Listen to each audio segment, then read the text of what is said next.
Joy साहब, आपने अपने बेटों की सियासी तरबियत करते हुए किन बातों का ख्याल रखा, किस तरह की आपने तरबियत की जी? जहाँ तक बच्चों की सियासत का तल्लुक़ है, बच्चों में सियासी तल्लुक़ शुरू में स्टार्ट में मैं कहूँगा तो बच्चों को इस तरफ लगानी नहीं चाहिए कि सियासी की बात करें। पहले वो अखलाकी बात करें, दूसरी चीज़ें सामने इंसानियत को सामने लाना है।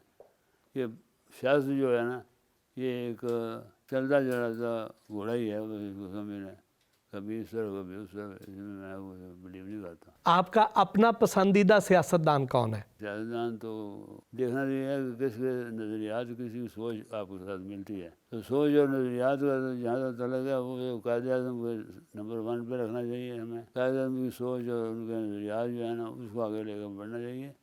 बाकी लोकली जो काम चलता रहता है। आपने हमेशा अफ़ाम तफ़हीम की बात की, रवादारी की सियासत को फ़रोग़ दिया, तो जो पिछले कुछ अरसे में जिस तरह की सियासत मुल्क में होती रही है, आपकी इसके बारे में क्या राय है जी? हम किस तरफ को चल पड़े हैं? नहीं, ऐसी तरफ नहीं चल पड़े, इसमें तो कोई शक नहीं है। आप सही कह रहे हैं कि किस तरफ चल पड़े हैं।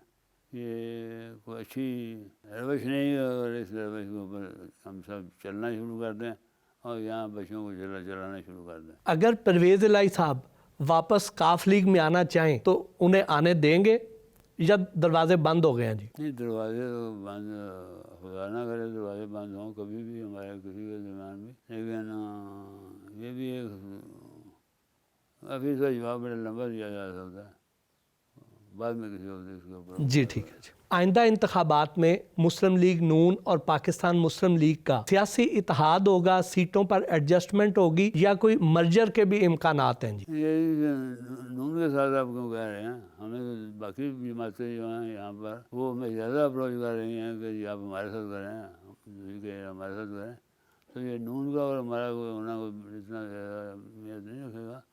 हो जाए तो ठीक है, होना भी चाहिए, हम होने हक़ में हैं, लेकिन अब किस तरीके से चलता है किस तरीके से नहीं चलता इसका पता तो चलेगा आगे चल कर। कौन कौन जमातें अप्रोच कर रही हैं जी? जो जमातें मैदान में हैं और जिन्होंने मैदान लूटने की कोशिश कर रहे हैं, पहले ही इलेक्शन होने से पहले ही वो कोशिश कर रहे हैं, तो इस जमातों को अपना बड़ी जो रजिस्टर्ड जमातें हैं वही ले लें, तो भी 30 से ज़्यादा तो वो हैं। आप पाकिस्तान के सबसे ज़ीरक और तजर्बाकार सियासतदान हैं। सियासी वादे पूरे करने के हवाले से नवाज शरीफ ज़्यादा काबिल एतबार हैं या आसिफ अली जरदारी जी? अपने दोनों को सामने रख कर बात की है। सियासतदान में बहुत से दूसरे भी सियासतदान हैं और ये भी ठीक है, सबके साथ बातचीत की जा सकती है, लेकिन बातचीत करने से पहले या बातचीत करने के बाद क्या बातचीत करने के दौरान हमें ये चीज़ देखना पड़ेगी कि आगे चलकर किस तरीके से हम चल सकते हैं। सोशल मीडिया पर जो सियासी सर्वेज़ आ रहे हैं उसमें तो हमें पाकिस्तान तहरीक-ए-इंसाफ की सबकत नज़र आती है, लेकिन इलेक्शन डे पर कौन सी जमात आपको ज़्यादा बेहतर परफॉर्म करती दिखाई देती है जी? इस इलेक्शन डे वाले दिन पता चलेगा, हर जमात अपने आप को समझ लिया कि मैं आगे आऊँगा।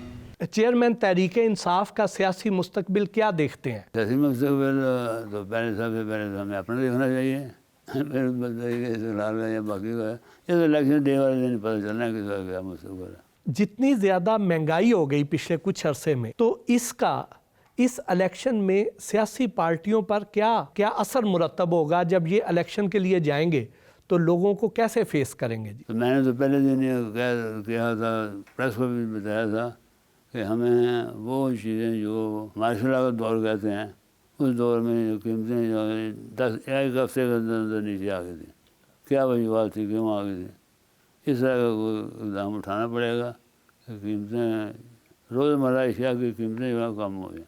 आइंदा पाकिस्तान के हालात में बेहतरी के क्या इम्कानात हैं? बेहतरी के इम्कानात तो यही हैं कि एक तो सारे लीडरान, सारी पार्टी जो हैं वो अपना मसला जो है करेक्ट बताएं, और मैंने तो ये कहा पहले भी कि पहले 1 आइटम एजेंडा लेके सारे बैठ जाएं और उसके ऊपर ही सारे काम करें। फ़िलहाल باقی ایجنڈوں کو چھوڑ دیں، پیچھے چلتے رہیں یا نہیں چلتے.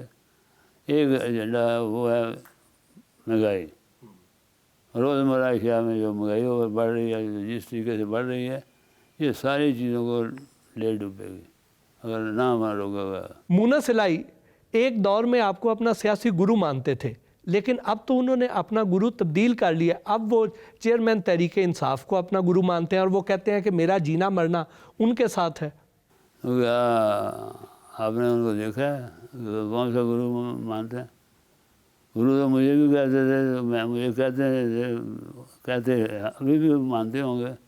میں ملا تو نہیں، انہیں کافی عرصہ ہو چکا ہے، لیکن میرا خیال ہے انہیں بھولنا نہیں چاہیے ساری چیزیں. کچھ عرصہ پہلے پاکستان مسلم لیگ پنجاب میں وزارت اعلیٰ کے لیے سب سے مضبوط امیدوار تھی. تو آئندہ الیکشن میں کیا وزارت اعلیٰ مسلم لیگ پاکستان مسلم لیگ کو مل سکتی ہے؟ اب دعا کریں کہ مسلم لیگ جیت گیا ہے الیکشن، تو پھر تو انشاءاللہ کچھ نہ کچھ ضرور ہوگا. لیکن آئندہ حکومت کس جماعت کی بنتی نظر آتی ہے جی؟ مجھے تو کسی ایک جماعت کی بنتی نظر ہی نہیں آ رہی. آپ کی نظر میں کوئی ہے تو مجھے بتا دیں.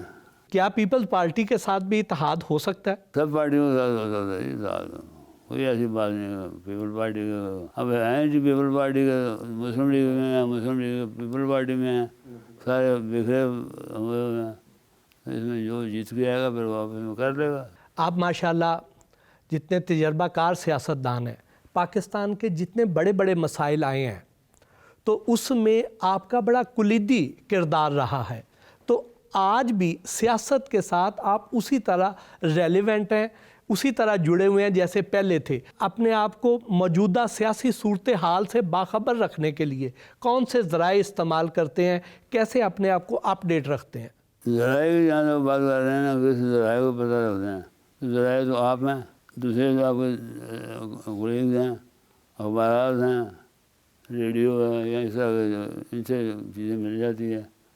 جہاں تک انڈیویجول کا تعلق ہے تو وہ تو اس میں 90% لوگ جو ہیں نا وہ جھوٹ بولتے ہیں، جھوٹ کی سیاست چلانے کی کوشش کرتے ہیں جو نہیں چل سکتی.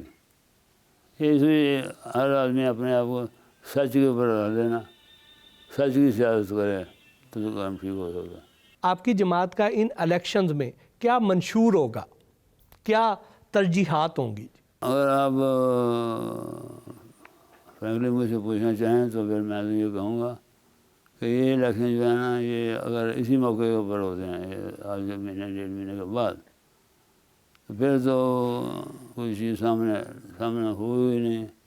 نہ کسی نے منشور پیش کیا ہوگا، نہ کسی نے کوئی اطاعت کیا ہوگا. تو اس سے چلنا کوئی خاص مجھے تو اس میں کوئی خاص مجھے نظر نہیں آ رہی کہ بہتر چیزیں ہو جائیں گی.